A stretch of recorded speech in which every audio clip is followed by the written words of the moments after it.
रत्नदेव द्वितीय ने गंग वंशी शासक अनंतवर्मन चोडगंग को कहाँ पराजित किया था? ओके, तो कलचुरी शासक रतनपुर में था कौन? रत्नदेव द्वितीय। तो उसका युद्ध हुआ था किससे? उड़ीसा के गंगवंशी शासक अनंतवर्मन चोडगंग से। तो इधर ये छत्तीसगढ़ में आपका रतनपुर और इधर ये आपका उड़ीसा। उड़ीसा में गंगवंशी शासक कौन था? अनंतवर्मन चोडगंग। तो इधर रतनपुर में कौन? रत्नदेव द्वितीय, रत्नदेव द्वितीय। और उड़ीसा का शासक कौन था आपका? अनंतवर्मन, अनंतवर्मन चोडगंग। इन दोनों के बीच में क्या होता है? युद्ध होता है। तो युद्ध कहाँ पे हुआ पूछ रहा है? सिरपुर में, राजिम में, शिवरी नारायण में। तो इन दोनों के बीच जांजगीर चांपा जिले में शिवरी नारायण में क्या होगा? युद्ध होगा। और इस युद्ध को जीतता है कौन? आपका रत्नदेव द्वितीय। और हारता है कौन? अनंतवर्मन। कौन? अनंतवर्मन। इसके साथ एक और इंफॉर्मेशन याद रखना, रत्नदेव द्वितीय का पुत्र पृथ्वीदेव द्वितीय। कौन? पृथ्वीदेव द्वितीय। और अनंतवर्मन चोडगंग का पुत्र जटेश्वर, जटेश्वर मधुका मरणव, जटेश्वर मधुका मरणव। तो पृथ्वीदेव द्वितीय ने अनंतवर्मन चोडगंग के पुत्र जटेश्वर मधुका मरणव को क्या किया था? कैद करके रखा था। इसको भी याद रखना। साथ ही साथ जब रतनपुर में रत्नदेव द्वितीय का शासन रहता है, ठीक उसी समय इधर त्रिपुरी में, कहां पे? त्रिपुरी। त्रिपुरी का कलचुरी शासक गया कर्ण सिंह। कौन? गया कर्ण सिंह। तो गया कर्ण सिंह, ये रत्नदेव द्वितीय के साथ इसका भी क्या होगा? युद्ध होगा। तो गया कर्ण सिंह वर्सेस कौन? आपका रत्नदेव द्वितीय। इन दोनों के बीच में भी युद्ध होगा। इस युद्ध को भी जीतेगा कौन? आपका रत्नदेव द्वितीय। और हारता है कौन? आपका गया कर्ण सिंह। क्लियर है? याद रहेगा। चलिए, तो इसका आंसर क्या होगा कि शिवरी नारायण पे आपका रत्नदेव द्वितीय ने अनंतवर्मन चोडगंग को पराजित किया था। चलिए अगला क्वेश्चन देखते हैं।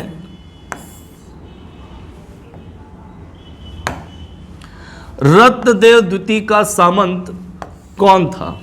ओके, तो रत्नदेव द्वितीय का सामंत कौन था? ब्रह्मदेव, वल्लभराज, विग्रहराज या डी इनमें से कोई नहीं। तो रत्नदेव द्वितीय का सामंत था कौन? आपका वल्लभराज। कौन? वल्लभराज।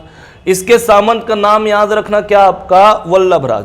तो वल्लभराज जब इसका सामंत रहता है तो ये बंगाल, किसको? बंगाल।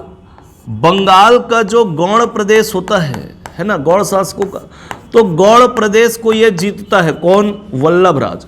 और वल्लभराज ये बंगाल के गौड़ प्रदेश को जीत के सौंपता है किसको? रत्नदेव द्वितीय को। तो याद रखना, अब चूंकि जीता इसने था लेकिन शासक ये है तो नाम इसी का आएगा, किसका? रत्नदेव द्वितीय का। तो बंगाल के गौड़ प्रदेश को किसने जीता था? रत्नदेव द्वितीय ने। लेकिन लड़ा कौन था? आपका वल्लभराज। ओके, चलिए अगला क्वेश्चन देखते हैं।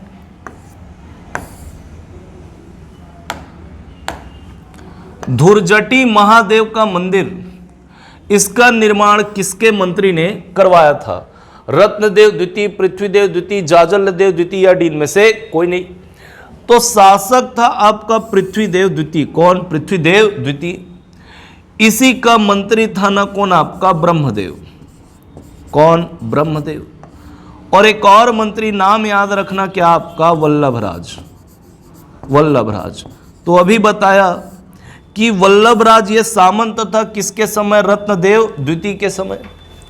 और जब पृथ्वीदेव द्वितीय शासक बनेगा तो उसका क्या रहता है? ये मंत्री रहता है। तो एक मंत्री ये वल्लभराज और एक मंत्री याद रखना कौन? आपका ब्रह्मदेव। तो पृथ्वीदेव द्वितीय का मंत्री था ना कौन? ब्रह्मदेव। तो ब्रह्मदेव ने ही बलौदा बाजार में, बलौदा बाजार में आपका कसडोल, क्या? कसडोल। और कसडोल में जगह का नाम याद रखना, नारायणपुर। नारायणपुर, और जिला वाला नहीं ना, नारायणपुर जिला बलौदा बाजार में कसडोल, कसडोल में जगह का नाम क्या आपका नारायणपुर। इसी नारायणपुर में ये धुरजटी महादेव मंदिर का निर्माण करवाता है कौन, तो ब्रह्मदेव। क्लियर है, किसका मंत्री था ये आपका पृथ्वीदेव द्वितीय का, याद रहेगा। चलिए अगला क्वेश्चन देखते हैं।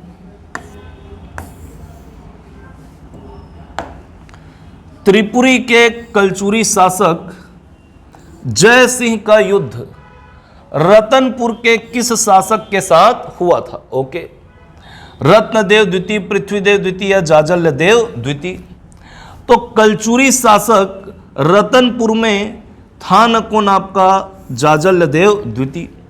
तो जब रतनपुर में जाजल्यदेव द्वितीय बैठा रहता है, ठीक उसी समय उधर त्रिपुरी में त्रिपुरी का कलचुरी शासक रहता है कौन आपका, कहा गया जय सिंह। ओके, तो दोनों के बीच में युद्ध होगा।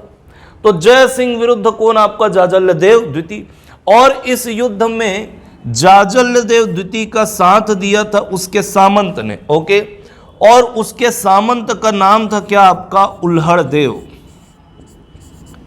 क्या नाम था, उल्हड़देव। तो जय सिंह त्रिपुरी का कलचुरी शासक और रतनपुर का कलचुरी शासक कौन, जाजल्यदेव द्वितीय। इन दोनों के बीच में शिवरी नारायण में क्या हुआ, युद्ध हुआ, और इस युद्ध में जाजल्यदेव द्वितीय के सामंत उल्हड़देव ने उसका साथ दिया था। ओके, इस युद्ध को जीतता है कौन, जाजल्यदेव द्वितीय, और इसी युद्ध में उल्हड़देव जो है वो मारा जाता है। क्लियर है। एक इंफॉर्मेशन और याद रखना, उल्हड़देव का कवि था ना, कवि, इसके कवि का नाम था आपका कुमारपाल। क्या नाम था, कुमारपाल। और कुमारपाल ने ही शिवरी नारायण में, कहां पे, शिवरी नारायण, शिवरी नारायण में चंद्रचूड़ महादेव का मंदिर बनवाया।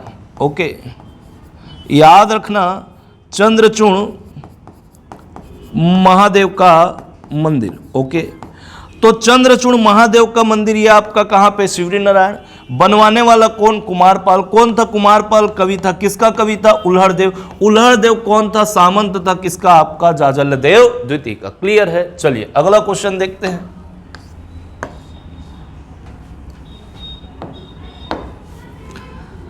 थीरू का विद्रोह किसके समय हुआ था, पृथ्वीदेव द्वितीय, जाजल्यदेव द्वितीय, रत्नदेव द्वितीय या डीन में से कोई नहीं। तो थीरू का विद्रोह, ये आदिवासी सरदार था ना कौन, थीरू। तो उस समय छत्तीसगढ़ में कलचुरी शासक जाजल्यदेव द्वितीय, कौन, जाजल्यदेव द्वितीय। तो जाजल्यदेव द्वितीय के समय ही आदिवासी सरदार जो थीरू था वो क्या होगा, विद्रोह करेगा। तो आदिवासियों का विद्रोह किसके समय, आपका जाजल्यदेव द्वितीय के समय। सरदार कौन था, थीरू। तो थीरू का विद्रोह या आदिवासी सरदार थीरू का विद्रोह किसके समय, जाजल्यदेव द्वितीय के समय। युद्ध होगा, है ना, विद्रोह होगा, सॉरी, विद्रोह जब होगा तो ये जो आदिवासी सरदार, ये जो थीरू रहता है, ये जाजल्यदेव द्वितीय को क्या कर लेते हैं, कैद कर लेते हैं लोग। ओके, तो कैद जब किया जाएगा किसको, जाजल्यदेव द्वितीय को। तो जाजल्यदेव द्वितीय के दरबार के ही ना, राज दरबार के ज्योतिष और आपका पुरोहित, ठीक है। तो एक का नाम रहता है माधव और एक का नाम रहता है क्या, नामदेव। तो ये दोनों मिलके ना इसको छुड़ाएंगे, किसको, जाजल्यदेव द्वितीय को। तो जब छुड़ा के लेके आए तो बदले में जाजल्यदेव द्वितीय ने ना उन दोनों को बुंदेरा नामक ग्राम क्या किया था, दान में दिया था। क्लियर है। चलिए अगला क्वेश्चन देखते हैं।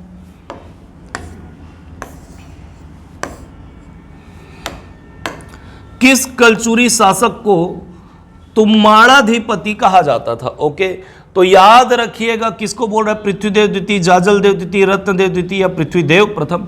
तो तुम्माड़ाधिपति, ओके, तुम्माड़ाधिपति कहा जाता था किसको, आपका जाजलदेव द्वितीय को। क्लियर है, याद रहेगा। जबकि पृथ्वीदेव प्रथम की उपाधि ये सकल कोसलाधिपति। ओके, तो याद रखना तुम्माड़ाधिपति किसको कहा जाता था, जाजल्यदेव द्वितीय को, और पृथ्वीदेव प्रथम को क्या बोला जाता था, क्या उपाधि थी उसकी, सकल कोसलाधिपति। ओके, चलिए अगला क्वेश्चन देखते हैं। केदारेश्वर मंदिर का निर्माण किसके समय हुआ था? तो पृथ्वीदेव प्रथम, रत्नदेव द्वितीय, जाजलदेव द्वितीय या पृथ्वीदेव द्वितीय। तो याद रखना जाजलदेव द्वितीय के समय मल्हार में, कहां पे? मल्हार में केदारेश्वर मंदिर का निर्माण हुआ था। और इस मंदिर का निर्माण करवाने वाला कौन आपका? तो सोमराज नामक एक ब्राह्मण रहता है, ओके, जो जाजलदेव द्वितीय के समय मल्हार में क्या करेगा? केदारेश्वर मंदिर को बनवाएगा। ओके, तो इसका आंसर क्या होगा? जाजलदेव द्वितीय। अगला क्वेश्चन देखते हैं, ये क्या बोल रहे हैं? खरोद शिलालेख से किस कलचुरी शासक के बारे में जानकारी मिलती है? ओके, तो खरोद का शिलालेख किसका है बोल रहे हैं? रत्नदेव द्वितीय, प्रतापमल, जगतदेव या आपका जाजलदेव द्वितीय। तो पृथ्वीदेव द्वितीय।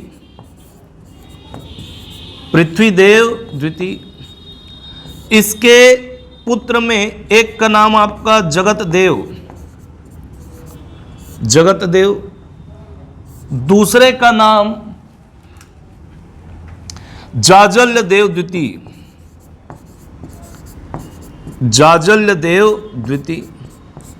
तो पृथ्वीदेव द्वितीय के बाद में शासक बनना था किसको? जगतदेव को। लेकिन बनता कौन है आपका? जाजलदेव द्वितीय, क्योंकि लंबे समय से रतनपुर के कलचुरी और उड़ीसा के गंगवंशियों के बीच में संघर्ष चलते रहता है। तो जब पृथ्वीदेव के बाद बारी आती है जगतदेव की, तो ये चला जाता है कहाँ पे आपका? उड़ीसा, गंगवंशियों का दमन करने के लिए। इसलिए उसके जगह पे उसके भाई है ना, कौन? जाजलदेव द्वितीय गद्दी पर बैठता है। तो इस बात की जानकारी हमको किससे मिलती है? खरोद शिलालेख से, कि वो गंगवंशियों का दमन करके आया और जाजलदेव के पश्चात वो क्या करता है? शासन करता है। तो जगतदेव का ही है ना आपका क्या? खरोद का शिलालेख, जिससे जानकारी मिलती है कि इसने गंगवंशियों का दमन करने के लिए गया हुआ था कहां पे? आपका उड़ीसा। क्लियर है? चलिए, तो इसका आंसर क्या होगा? जगतदेव। अगला क्वेश्चन देखते हैं।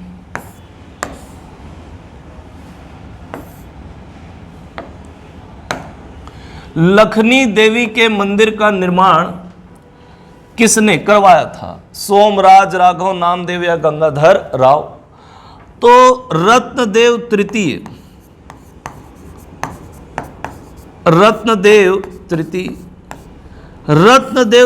का है ना मंत्री, महामंत्री रहता है कौन आपका?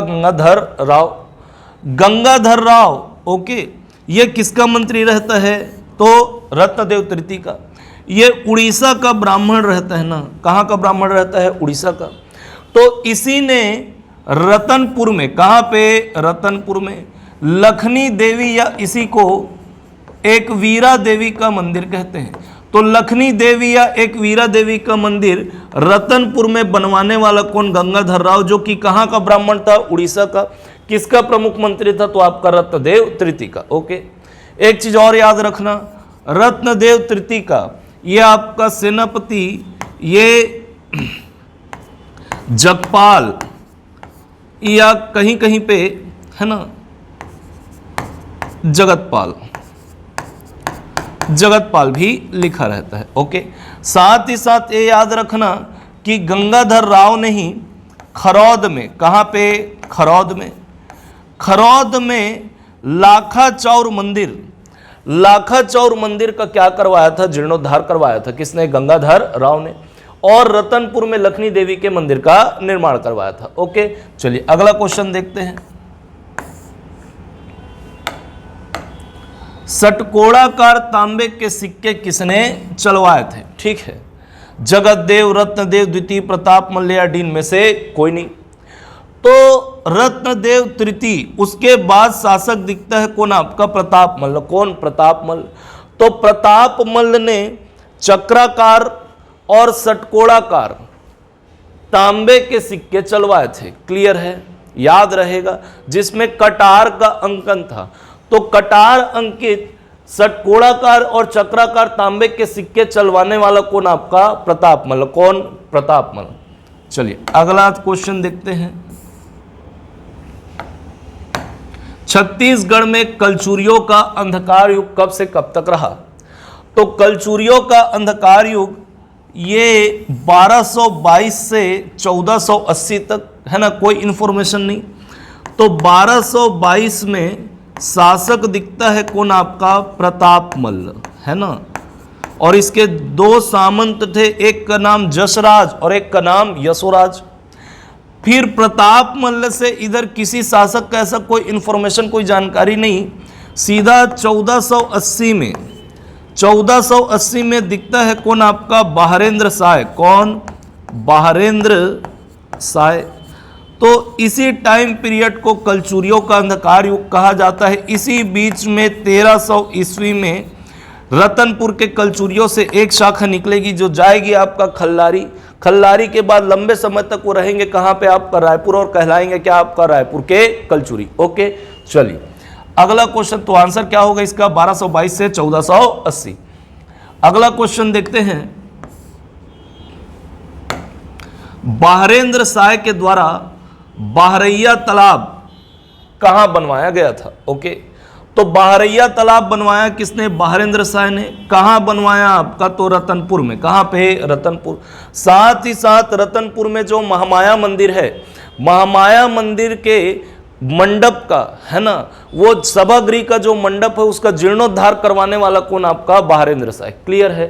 चलिए अगला क्वेश्चन देखते हैं। बहारेंद्र शाह ने कोसंगा दुर्ग का अधिपति किसे बनवाया था। ठीक है, तो बहारेंद्र, माधव, घाटम्मा देव, घुंडू महादेव डीन में से कोई नहीं। तो बहारेंद्र शाह के समय ही पहला छत्तीसगढ़ में ना, तो मुगल काल चलते रहता है। मुगल काल के समय इधर छत्तीसगढ़ में आपका क्या, रतनपुर में शासन किसका, बहारेंद्र शाह का। तो इसी के समय छत्तीसगढ़ में पहला मुस्लिम या पठान आक्रमण होता है। तो आक्रमण जब होगा तो उस समय इनका जो कोषागार था वो कहाँ पे था, आपका कोसंगा, यानी कोरबा, छुरी कोसगई वाला क्षेत्र।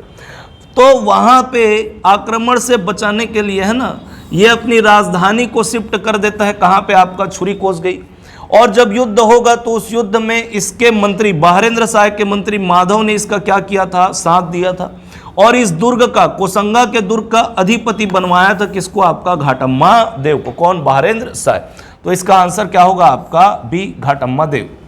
अगला क्वेश्चन, ये क्या बोल रहा है, भू राजस्व की जमाबंदी प्रणाली किसने लागू की थी। तो भू राजस्व की जमाबंदी प्रणाली लागू की थी किसने, कल्याण शाह ने। और इसकी भू राजस्व जमाबंदी प्रणाली के आधार पर ही कहते हैं कि ये सालाना 6.5 लाख रुपए आय की प्राप्ति करता था। और इसी कल्याण शाह के भू राजस्व जमाबंदी प्रणाली को आधार बनाकर मिस्टर चिस्म ने, ठीक, 1861 से ये आपका 68, अगर सिंगल डेट देगा तो 1868 लेना। तो मिस्टर चिस्म ने कल्याण शाह की भू राजस्व जमाबंदी प्रणाली को आधार बनाकर बिलासपुर का बंदोबस्त तैयार किया गया था। फिर आगे चल के नेल्सन ने 1909-10 में बिलासपुर के बंदोबस्त को आधार बनाकर बिलासपुर के गजेटियर को तैयार किया था। कब आपका, तो याद रखना 1909-10 में। क्लियर है। चलिए अगला क्वेश्चन देखते हैं। ये क्या बोल रहा है, तुजुक ए जहांगीरी में किस कलचुरी शासक का उल्लेख मिलता है। तो तुजुक ए जहांगीरी या जहांगीरी नामा, है ना, इसमें किसकी आत्मकथा है, तो मुगल बादशाह कौन, तो जहांगीर, अकबर का बेटा बोले, है ना। तो तुजुक ए जहांगीरी में कल्याण शाह का उल्लेख मिलता है। ठीक है, कहते हैं कि जहांगीर ने, है ना, जहांगीर ने आक्रमण करवाया था रतनपुर में, और कल्याण शाह को परवेज नामक जो व्यक्ति था, है ना, वो लेके चला जाता है कहाँ, मुगल दरबार।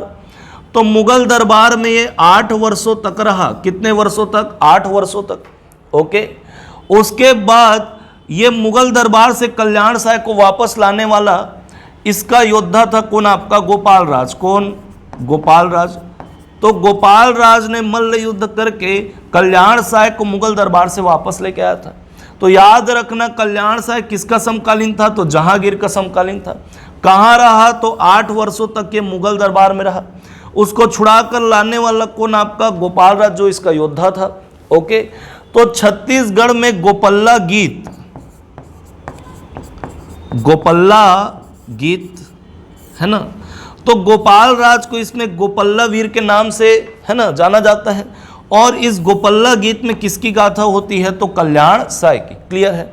अब यदि कल्याण साय का आप शासनकाल देखोगे तो ये न शासनकाल के अनुसार, ठीक है, अकबर का समकालीन दिखता है, लेकिन जो गोपल्ला गीत है, इस गोपल्ला गीत के अनुसार कल्याण साय किसका समकालीन था, जहांगीर का।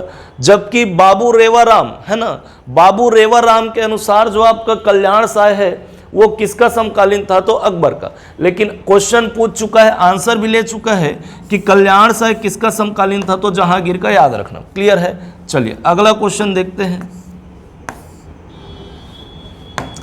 कोसंगा में जगन्नाथ मंदिर किसने बनवाया था, ठीक है। तो कोसंगा में जगन्नाथ मंदिर बनवाने वाला कौन, आपका कल्याण साय। कौन, कल्याण साय। ओके, कोसंगा ये कोरबा वाला क्षेत्र, ठीक। छुरी कोस गई को राजधानी रतनपुर से राजधानी शिफ्ट करने वाला कौन, आपका बाहरेंद्र साय। फिर जब कल्याण साय, है ना, ये फिर से राजधानी को शिफ्ट कर देता है, कहाँ पे, आपका रतनपुर में। कहाँ पे, रतनपुर। चलिए अगला क्वेश्चन देखते हैं। किस कलचुरी शासक के पुत्र का जन्म नियोग प्रथा के तहत हुआ था, तो कलचुरी शासक था कौन, आपका तखत सिंह। तखत सिंह के पुत्र का नाम था आपका राज सिंह। क्या, राज सिंह। और राज सिंह का ही जो जन्म था वो नियोग प्रथा के तहत हुआ था। क्लियर है। चलिए अगला क्वेश्चन देखते हैं। बड़गैया ब्राह्मण से इसका जन्म हुआ था, किसका, राज सिंह का। क्लियर। चलिए अगला क्वेश्चन देखते हैं।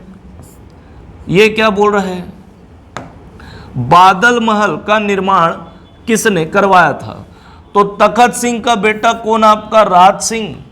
तखत सिंह ने क्या किया था, तखतपुर शहर बसाया था। बेसिक सा क्वेश्चन है, सबको पता होगा। तो तखत सिंह का बेटा कौन था, आपका राज सिंह। तो राज सिंह ने ही रतनपुर में, कहां पे, रतनपुर में क्या करवाया था, बादल महल बनवाया था। चलिए अगला क्वेश्चन देखते हैं। खूब तमाशा का रचना काल कौन सा है ना। तो खूब तमाशा, इसकी रचना आपका 1689 में। खूब तमाशा के रचनाकार गोपाल मिश्र। कौन, गोपाल मिश्र। गोपाल मिश्र ये राज सिंह के दरबारी कवि थे, याद रहेगा। इन्हीं की रचना क्या, खूब तमाशा। रचना काल कब, आपका 1689। चलिए अगला क्वेश्चन देखते हैं। अंतिम स्वतंत्र कलचुरी शासक कौन था, ठीक है। तो अभी हम देखें राज सिंह को, किसको, राज सिंह। राज सिंह ये नियोग प्रथा के तहत जन्म हुआ था इसका। इसका पुत्र रहता है विश्वनाथ सिंह। कौन, विश्वनाथ सिंह। तो जब विश्वनाथ सिंह को पता चलता है कि मेरे पिता का जन्म किससे हुआ है, नियोग प्रथा के तहत हुआ है, तो ये आत्महत्या कर लेता है। तो राज सिंह अपना उत्तराधिकारी नियुक्त करता है रायपुर के कलचुरी राजकुमार को, जिसका नाम क्या रहता है, आपका मोहन सिंह। क्या, मोहन सिंह। ओके, मोहन सिंह, ठीक। लेकिन जब राज सिंह की मृत्यु होती है तो मोहन सिंह कहते हैं कि उस समय शिकार पे गया हुआ था, तो ये अपने चाचा सरदार सिंह को गद्दी सौंप के मर जाता है, सरदार सिंह। तो रघुनाथ राज सिंह के बाद शासक कौन बना, सरदार सिंह। फिर जब सरदार सिंह की मृत्यु होने वाली रहती है तो ये गद्दी किसको सौंप देता है, अपने भाई किसको, रघुनाथ सिंह को। किसको, रघुनाथ सिंह, है ना, रघुनाथ सिंह। तो रघुनाथ सिंह 60 वर्ष की उम्र में ये गद्दी बैठता है, बोले तो मोहन सिंह को गद्दी में बैठना था, है ना, लेकिन बन जा रहता है कौन, आपका रघुनाथ सिंह। एक बार सहा, दूसरे बार नहीं सह पाता है, ठीक। तो जब शासक रहता है रघुनाथ सिंह, उसी समय 1741 में, है ना, मराठा सेनापति, शासक नागपुर का कौन रहता है, रघुजी प्रथम। उसका सेनापति कौन रहता है, भास्कर पंत। कौन, भास्कर पंत। तो भास्कर पंत ने 1741 में क्या किया था, है ना, बुलाने वाला कौन, मोहन सिंह। वो तो जा रहा था कहाँ, उड़ीसा, बता चुका हूं मैं। तो मोहन सिंह ने, है ना, आक्रमण करने के लिए बुलाया किसको, भास्कर पंत को। तो 1741 में भास्कर पंत ने रतनपुर पे आक्रमण किया, जिस समय शासक कौन था, रघुनाथ सिंह। और रतनपुर और रायपुर को दोनों मराठों के अधीन कर दिया। और मराठा प्रतिनिधि छोड़कर गया था किसको? कल्याणगिरी गोसाई को। किसको? कल्याणगिरी गोसाई। ये सब बता चुका हूं, है ना, कल्याणगिरी गोसाई को। ओके, याद रहेगा। तो मराठों के अधीन पहला कलचुरी शासक रघुनाथ सिंह, अंतिम स्वतंत्र कलचुरी शासक भी कौन होगा? रघुनाथ सिंह। ओके, और मराठों के अधीन पहला कलचुरी शासक भी रघुनाथ सिंह, जबकि मराठों के अधीन अंतिम कलचुरी शासक कौन होगा? मोहन सिंह। क्लियर है? तो अंतिम स्वतंत्र कलचुरी शासक कौन था आपका? रघुनाथ सिंह। कौन? रघुनाथ सिंह।